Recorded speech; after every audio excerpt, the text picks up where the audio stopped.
This is the secret to building a thriving coaching community. Now, community is at the core and the foundation of a lot of coaching businesses, in particular if you want to grow and scale, where now it takes the pressure kind of you and it creates an environment where people can learn from each other and thrive with your help and support. Community is one of the top strategies that you can use each year in your business. But however, a lot of people, they don't know how to create it, or it feels like it's daunting, or they don't know how to attract the right people. They think it takes a lot to manage a community. So I'm here to share with you today how you can build a thriving community in your coaching and speaking business. My name is Simone Vincenzi. I've been building communities for the past 10 years. GTeX, which is my business that stands for Growing Together Exponentially, it was born as a community. And I've learned a lot throughout the process from trial and error, as well as studying how great communities are made. And if you want to create a thriving and vibrant communities, there are four things that you need to take in consideration at the beginning, even before you start. Number one is the belief. Number two is the cause. Number three is belonging. And number four is the platform. So belief, cause, belonging, and platform. Let's go one by one so now you can understand what do I mean about these 4 points. Belief is where you communicate the belief that you have about life, about your business, about the field in which you're in. And belief is foundational because belief and values are the driving forces of our behavior. We make choices and we make decisions based on our beliefs and values. We connect with people based on our beliefs and values. That's how psychologically it works. So by you expressing, first of all, the beliefs that you have about the words, the way you see the word, the way you see the work that you do, the way you see the impact that you're making, the way you see the business in which you're in, the more you share about your beliefs and values, then the more you will attract people that will resonate with you in that community. Because they will say, that person is now creating the space for me because I can see myself with all these other people that believe the same things that I believe in. So for example, the core belief of GTeX is togetherness. We do things together and we believe that together we can achieve way more than what we can do on our own. That's the foundation of GTeX. That's what GTeX was built on and it still is built on. So when I talk and when we want to attract our clients, we want to attract clients that have a collaborative mindset where they see, oh my God, like collaboration is the main thing that they do and togetherness, that's what I believe as well. I'm in. So you want to have you want to identify, first of all, like all the different beliefs that you have, and then identify one core belief that is going to be the driving belief of your business and your community. Now, depending on where you are, things will change. If you're starting out, you might not be set on what that belief what it will be, and that's okay. You can test it out, and it will evolve over time. If your business is already more established, then I'm sure you already have the idea of what that core belief is. And most of the time, it starts from you, because then your community becomes an extension of you. It becomes what lives beyond you. And that's how also you can scale your business in a better way using community. So number one is belief. Number two is a cause. A cause is something that everyone is kind of fighting for or they are moving towards. So it's not just what I believe in right now, but is where are we going together? Where are we going? What's the direction? And what is the things that we are doing which is worth fighting for? A lot of communities don't think about this. And it becomes one of the most important pieces because that's what really connects people. And now you can see that those people are like me. Let's get there together. And if it is something difficult that it requires all our effort, then that's where you see your members really digging deep because they enroll in your programs or they want to stay with you, not just because of the results that they can get, but what they can give and what they can contribute. And that will give them that extra level of energy or push that they didn't even know they had. Had plenty of experience in this way. For example, our cause is to create a world where there is a sense of possibility. That's what I believe in. That's what I'm fighting for, is to create a world where people can see the potential that they have and can execute that potential. I know it's a bit utopic, and I know I'm not the only one having this cause, but that's what lights me up.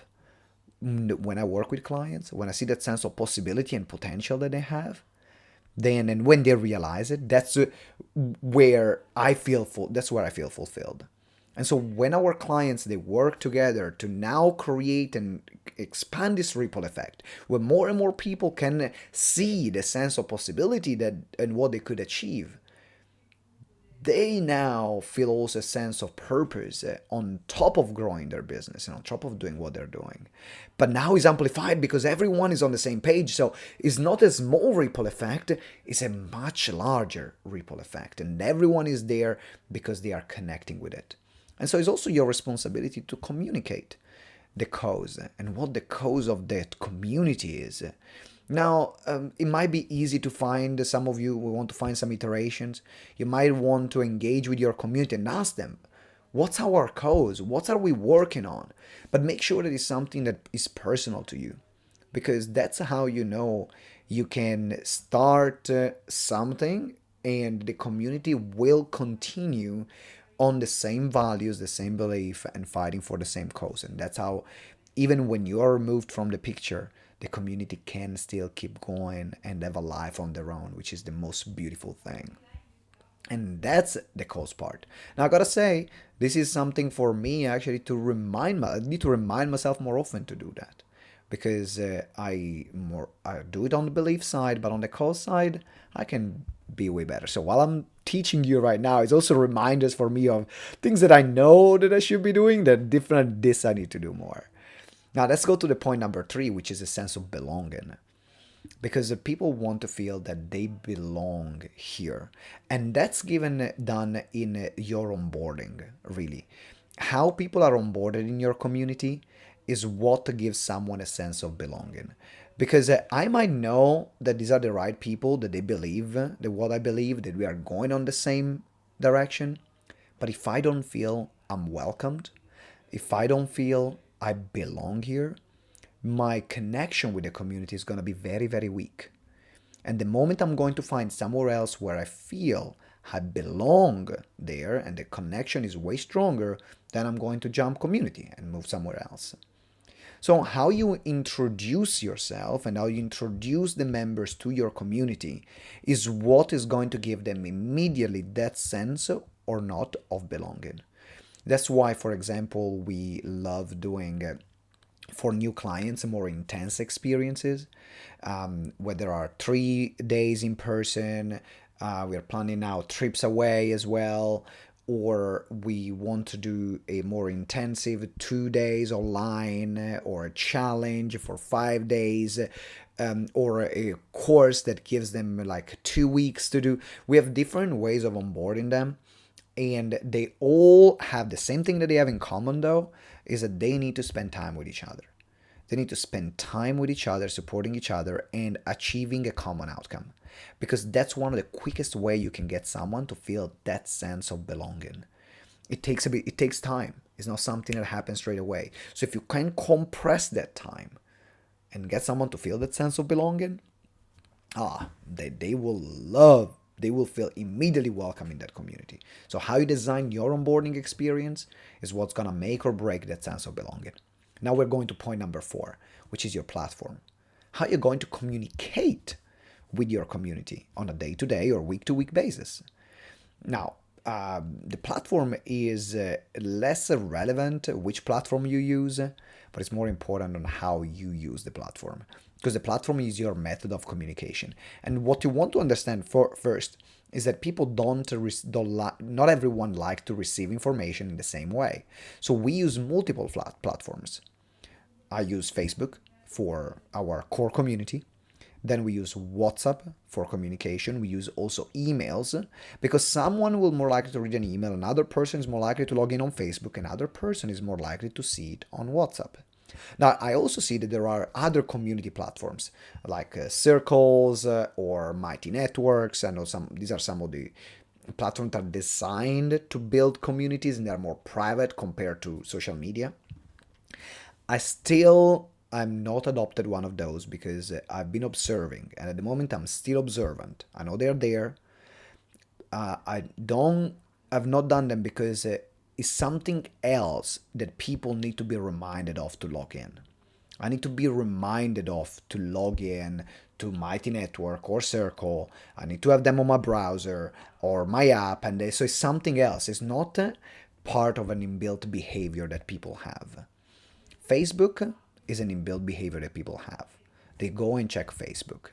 LinkedIn, they go and check LinkedIn. WhatsApp, they go and check WhatsApp.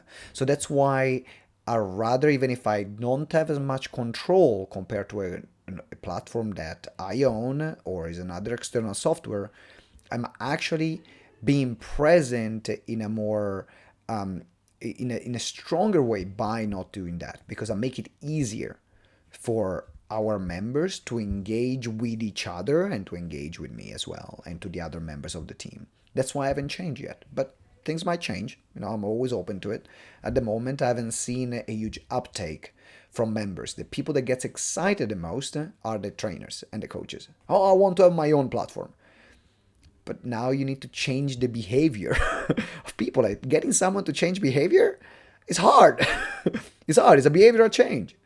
So either you have a strategy to instigate this behavioral change, or you better make it easier for them to see you where they already are, where they already hang out.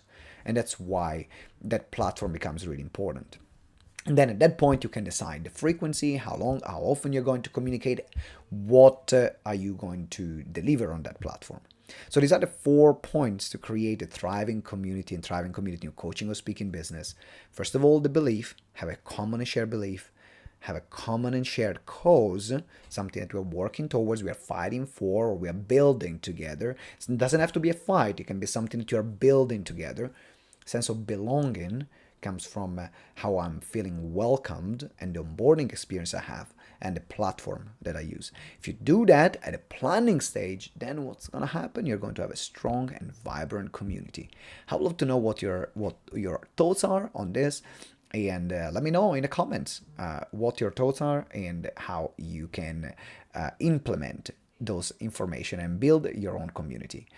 Again, if you have not subscribed to the podcast, make sure you subscribe to the show. If you have not left a review, let us know, because reviews are the lifeblood for every show. So please leave us a review so we can create great content for you. If you're on YouTube, subscribe on YouTube and let me know in the comments which platform, how you going to engage with this. And the last thing is that if you have not got yet our webinar conversion kit, make sure you do it. Get it right now. Is on webinarconversionkit.com. Is a $30 offer that where you can create your own webinar presentation in less than 3 hours. That's for $30. It will help you get clients and guide you through the presentation slide by slide and how to think about creating the presentation, what kind of content you should put, which is the right content to get someone to say, yes, I want to work with you. Check it out at webinarconversionkit.com. Having said that, I cannot wait to see you next time, and always remember that together we grow exponentially. Ciao!